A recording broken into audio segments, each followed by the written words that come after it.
Blue Moon, written by Pam Weaver, read by Penelope Freeman. Chapter 1. Ruby Bateman glanced up at the clock in the corridor. The slow tick-tock reassured her that although time was passing, she was doing well. She was still ahead of herself and could probably get away a little earlier than she'd anticipated. She pushed the heavy linen trolley towards the next room. Only 3 more to go. She knocked gently on the door and listened.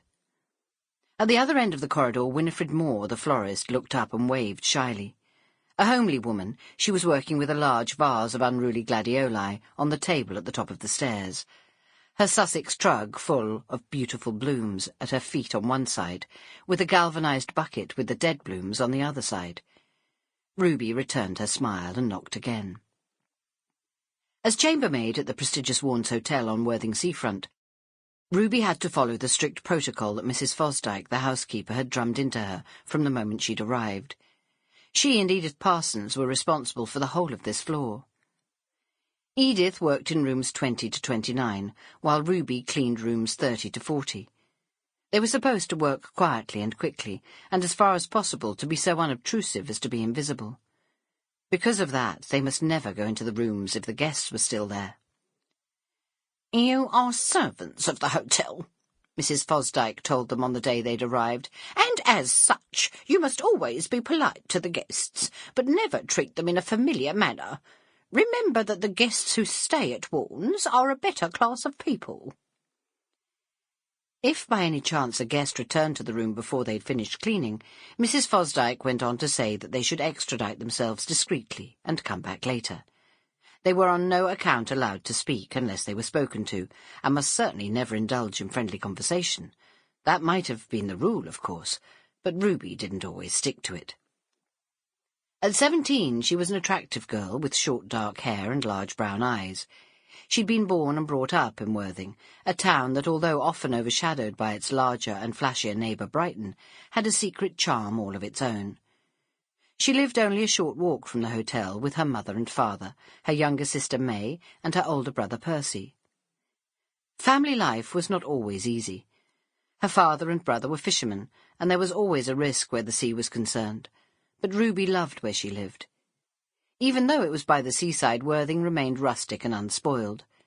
There were a few tourist attractions, the Dome Cinema, the pier, and Ruby loved walking along Marine Parade. If she took a bus, within minutes she could be on the Sussex Downs, or in one of the small villages on the outskirts of the town. But most of all, she loved people. In fact, she often struck up a conversation with a guest. Some were fascinating, like the very old lady, at least 70, who'd come to Warnes for a few days before travelling back to her home in Monte Carlo. During the several days the lady had stayed at Warnes, they'd talked about her career on the stage, and Ruby had got on so famously with her that Mrs. Walter de Vries had given her a signed copy of her autobiography. It wasn't until she saw the title, Recollections of Vesta Tilley, that she realised who she'd been talking to. And then there was the butterfly man, who'd spent the whole of last summer going out in his motor car to collect specimens from the South Downs. It broke Ruby's heart to see them all quite dead and pinned in his cases, but he was fascinating all the same. The hotel didn't have any interesting guests at the moment. She'd chatted with Dr. Palmer in room 31, a studious and serious man. She'd discovered that he had recently retired from some big hospital in London, she'd forgotten the name, and that he was in town to give a series of lectures about the events unfolding in Germany.